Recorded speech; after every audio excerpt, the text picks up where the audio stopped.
Hello बच्चों, बेटा हम करेंगे सरफेस केमिस्ट्री का लेक्चर में और इसमें हम बात करेंगे आज जियोलाइट्स के बारे में।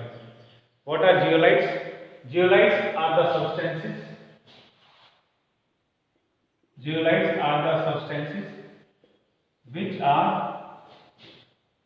which are metal, alumino, silicates in composition। Zeolite क्या होते हैं? जियोलाइट ये वो सब्सटेंसेस होते हैं, ये वो चीजें होती हैं जो केमिकली मेटल, एल्यूमिनो, सिलिकेट से बने होते हैं इन कंपोजिशन, इन केमिकल कंपोजिशन कह दो या सिंपल कंपोजिशन कह दो।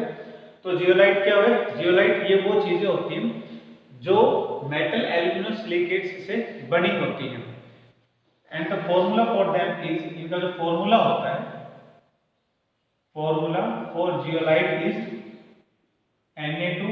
आप Na की जगह मेटल भी लगा सकते हो, M2 या वैलेंसी के अनुसार मेटल होगा, Al2 Si2O8 dot XH2O। They are metal, alumino, silicate. जो मेटल है, the metal can be, metal क्या हो सकता है? सोडियम हो सकता है, पोटेशियम हो सकता है या कैल्शियम हो सकता है। यानी कि इस M की जगह पर आप इन मेटल्स को यूज कर सकते हैं। अगर वन वैलेंसी वाला यूज किया तो ये मेटल ट्वाइस होगा और डबल वैलेंसी वाला यूज किया तो ये सिंगल होगा। For example sodium alumino silicate का एग्जांपल बनाएं, यानी कि मेटल की जगह सोडियम को लगाएं तो फॉर्मूला बन जाएगा, it will be Na2Al2 Si2O8 dot XH2O। अब जो इसको फॉर्मूला याद करने का आसान तरीका क्या है कि इसके अंदर जो तीन मेन एलिमेंट है, तीनों के तीनों आर इन 2 डिजिट्स। ऑक्सीजन इसमें 8 में, वाटर मॉलिक्यूल्स एक्सेल की कोई वैल्यू, क्योंकि वो वैल्यू वेरी करती है, अलग अलग होती है। ऐसे पोटेशियम को भी यूज कर सकते हैं। और अगर कैल्शियम एल्यूमिनो सिलिकेट बनाना हो, कैल्शियम के बनाना तो Ca, क्योंकि इसकी वैलेंसी 1 है, इसकी वैलेंसी 2 है, तो ये एक बार हो जाएगा, बाकी हो जाएगा लाइक दैट XH2O। तो ये हो गया general formula for metal, alumino, silicate. यानी कि जो जियोलाइट होते हैं ये वो चीजें होती हैं जिनका केमिकल फॉर्मूला इस तरह का होता है। इनका स्ट्रक्चर क्या होता है, इनके अंदर ये जो सब्सटेंसेस हमने दिखाए, एलिमेंट जो हमने दिखाए, उनकी पैकिंग कैसी होती है वो अब हम करेंगे इसके अंदर। तो अभी जो हमने किया that was about the definition of और a basic understanding of zeolite. Zeolite में भी नेचुरल और में भी आर्टिफिशियल। जियोलाइट लैब में बनाए जा सकते हैं और ये नेचुरली भी एग्जिस्ट करते हैं। जियोलाइट को अगर हम बताना चाहें in order to have a clear understanding, तो जियोलाइट जो होते हैं they are special type of silica substances. Silica बोलते हैं मिट्टी को। तो जियोलाइट जो होती है एक विशेष प्रकार की मिट्टी होती है, लेकिन इसमें और जो नॉर्मल मिट्टी होती है बहुत ज्यादा फर्क होता है। But in order to have basic idea to make clear picture about zeolite, तो वो इस प्रकार से है कि Rh special form of clay, special form of SiO2। Silica के विशेष रूप होते हैं जिनकी कंपोजिशन अभी हमने करी। अब हम इनकी स्ट्रक्चर देखते हैं किस तरह से होता है। The structure of zeolite is like honeycomb structure. Honeycomb like structure होता है इसका, जैसे मधुमक्खी का छत्ता होता है उस तरह का इनका स्ट्रक्चर होता है। तो इसको हम अगर बनाना चाहें, ये इन अपीयरेंस दिखने में ऐसा दिखता है। This is a honeycomb like structure for zeolites in which there are alternation of metal, alumino, silicates. तो अब हम बात करते हैं इसके अरेंजमेंट ऑफ स्ट्रक्चर में। हम बात करेंगे arrangement of Na2 Al2 Si2O8 dot XH2। यानी कि जियोलाइट का जो फॉर्मूला है, फॉर्मूले में जो एलिमेंट यूज हो रहे हैं वो कैसे जुड़े होते हैं।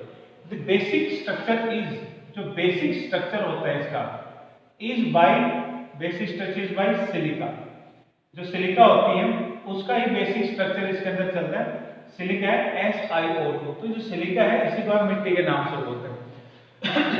तो इस मिट्टी का जो स्ट्रक्चर होता है वो इस तरह से होता है कि सिलिका यानी कि सिलिकन हैज 4 वैलेंसीज 14 नंबर इसका होता है एटॉमिक नंबर और इलेक्ट्रॉनिक कॉन्फ़िगरेशन करने पर 2 8 4 तो 4 इलेक्ट्रॉन्स होते हैं। तो ये 4 इलेक्ट्रॉन से कार्बन नीचे की तरफ एलिमेंट है तो कार्बन के जैसे ये भी 4 बॉन्ड बनाता है। कैसे बनाता है सिलिकॉन? सिलिकॉन अपने चारों तरफ में यानी कि अपने चारों वैलेंसीज पे ये ऑक्सीजन से कनेक्ट होता है। ऑक्सीजन की 2 वैलेंसीज होती हैं तो ऑक्सीजन की जो 2 वैलेंसी है इनके दोनों तरफ में सिलिकॉन मिलेगा आपको, यानी कि there is an alternate spacing of silica and oxygen in zeolite या इन सिलिका स्ट्रक्चर। अब देखिए ये सिलिकॉन की 4 valencies represent keep on drawing like that आपके पास एक परफेक्ट स्ट्रक्चर आ जाएगा जियोलाइट का। सिलिकॉन के बाद ऑक्सीजन, ऑक्सीजन के बाद सिलिकॉन, सिलिकॉन के बाद ऑक्सीजन, लाइक दैट। ऐसे आप ऑक्सीजन, ऑक्सीजन के बाद सिलिकॉन, सिलिकॉन और ये इस तरह से oxygen silicon oxygen silicon oxygen. So this is a basic diagram of basic structure of silica found in zeolite. Zeolite में जो सिलिका होती है उसका एक बेसिक स्ट्रक्चर होता है। अब देखो इसके अंदर हमने सिलिकॉन और ऑक्सीजन यूज करी है, इसके अंदर यानी लास्ट 2 जो एलिमेंट है वो यूज किए। शुरू के जो 2 एलिमेंट है ये रह गए। हाउ दे आर यूज्ड, वो कैसे होते हैं? During the formation of zeolite या during the conversion of silica to zeolite. Zeolite के बनते समय या सिलिका का जो स्पेशल ग्रुप जियोलाइट में बदलता है उस समय क्या होता है? Some of the silicon atoms are replaced by aluminium atoms. कुछ जगह पर जहां सिलिकॉन होता है वो सिलिकॉन हट जाता है और उसकी जगह पर एल्युमिनियम एटम आ जाता है। जहां एल्युमिनियम एटम आता है, एल्युमिनियम की 3 वैलेंसीज होती हैं तो ये कहीं भी 3 जगह पर अपने बॉन्ड बनाएगा। मान लिया जाए एक लेफ्ट, एक राइट, एक ऊपर की तरफ बनाए तो नीचे की तरफ में it will not involve in bond formation, इसमें वो बॉन्ड नहीं बनेगा। ऐसा ही कहीं पर भी सम ऑफ द सिलिकॉन एटम्स, कुछ और जगह मान लिया जाए हम इस जगह पर हटा दें इसको, इस जगह पर भी क्या आ जाएगा? ये एल्युमिनियम आ जाएगा। तो एल्युमिनियम क्या करेगा? 3 बॉन्ड बनाएगा लाइक दैट। तो 4th वैलेंसी हमने इसके बैक एंड दिखा दिया।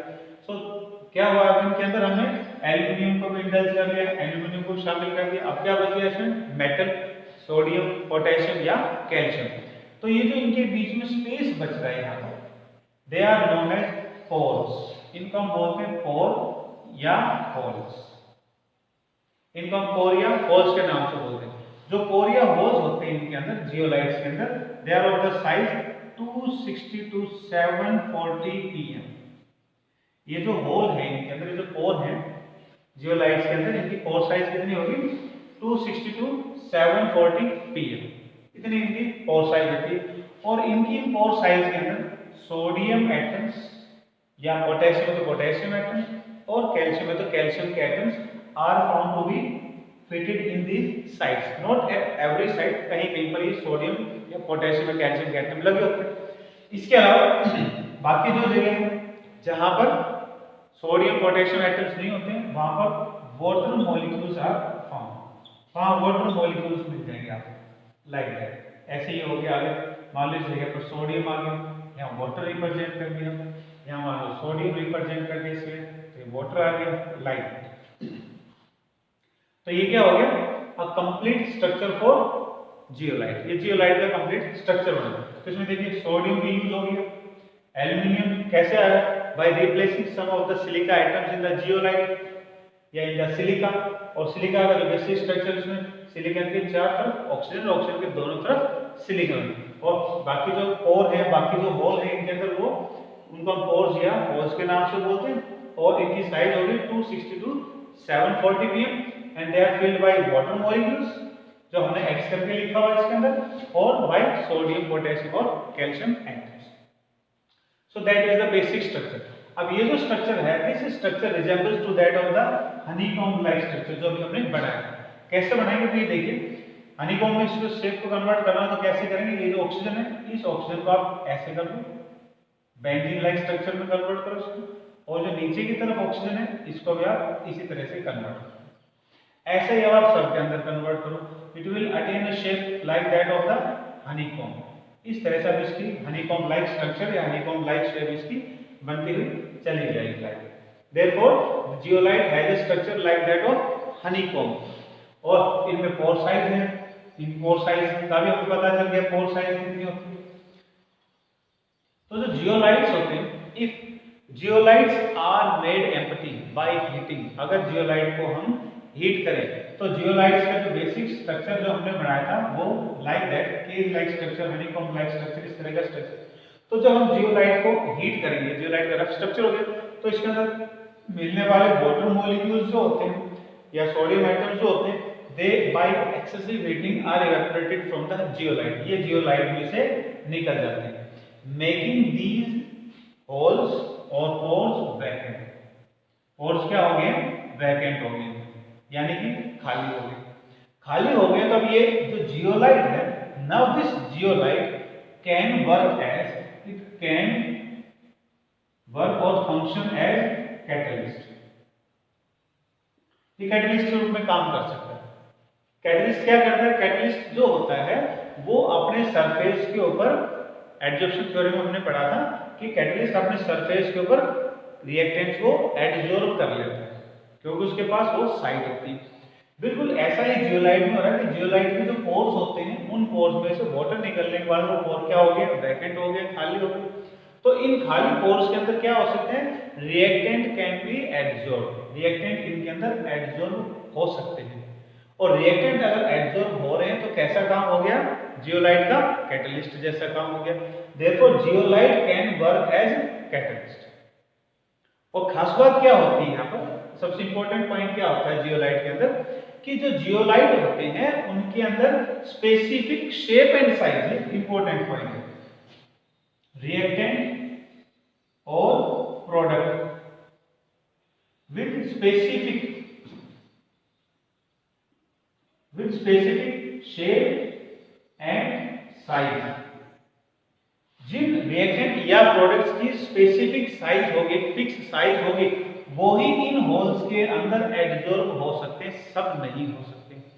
इसीलिए जो जियोलाइट होते हैं they are functioning as catalyst, but the property is that these zeolite can absorb only specific shape and sized reactant or products over them. Therefore zeolites are also known as shape selective catalysts. They are known as shape selective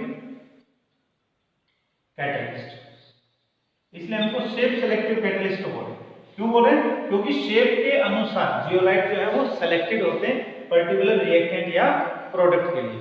reactant या product की जो shape होगी उसी shape के अनुसार वो एक विशेष type के जियोलाइट के अंदर इंड्यूस हो सकते हैं या उसमें एब्जॉर्ब हो सकते हैं, ताकि रिएक्टेंट जो है वो प्रोडक्ट के अंदर कन्वर्ट किए जा सके या for carrying out the chemical reaction. There are special type of zeolites. इसी प्रकार इसी कैटेगरी में कुछ स्पेशल टाइप के जियोलाइट होते हैं। The special type of zeolite is known as ZSM5। ZSM5 ये एक स्पेशल टाइप का जियोलाइट है which converts alcohols। जो ZSM5 होता है, ये ZSM5 क्या है? एक जियोलाइट, एक स्पेशल टाइप का जियोलाइट है जिसकी पोर साइज फिक्स होती है। वो पोर साइज किसके लिए फिक्स है? ये अल्कोहल्स को डिहाइड्रेशन का काम करवा के अल्कोहल्स को इनको डायरेक्ट हाइड्रोकार्बन्स के अंदर कन्वर्ट करने का काम करता है। तो ये हो गया अबाउट जियोलाइट्स। ये है जियोलाइट्स की प्रोसेसिंग के बारे में, जियोलाइट्स की स्पेशल। अब जो ZSM5 है इसका फुल फॉर्म होता है, Z हो गया जियोलाइट, उसके बाद S सिम, M मॉलिक्यूलर और T से पोरोसिटी। पोरोसिटी कितनी होगी? 5। ये स्पेशल टाइप के जियोलाइट है जिनकी पोरोसिटी कितनी होगी? 5 होगी। और वो किसको एब्जॉर्ब कर सकते हैं? अल्कोहल को एब्जॉर्ब करके डायरेक्ट डिहाइड्रेशन प्रोसेस करवा के उनको हाइड्रोकार्बन्स में कन्वर्ट करने का काम करते हैं। हाइड्रोकार्बन्स कैन बी एल्कीन और alkyne depending upon the method of dehydration. So this was about zeolite. Zeolite का एक इंपॉर्टेंट यूज और होता है, जियोलाइट्स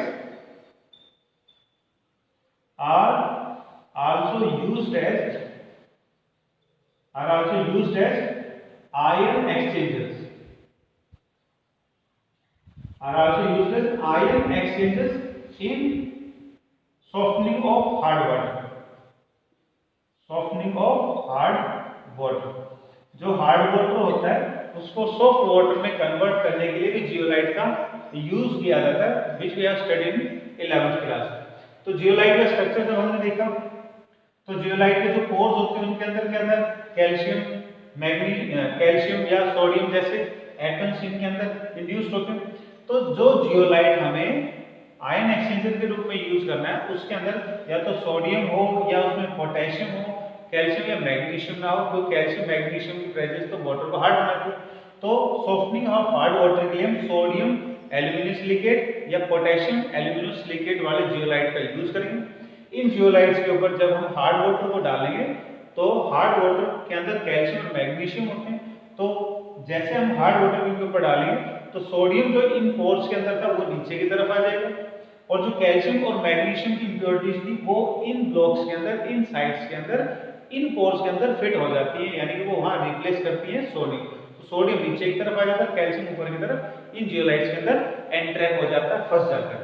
इस प्रकार से नीचे की तरफ जो पानी आता है, जियोलाइट के नीचे जो पानी आता है, it do not contain reason for hardness of water, यानी कैल्शियम और मैग्नीशियम से वाटर फ्री होता है। इस प्रकार से जियोलाइट को हार्ड वाटर को सॉफ्ट वाटर में कन्वर्ट करने के लिए भी यूज करते हैं।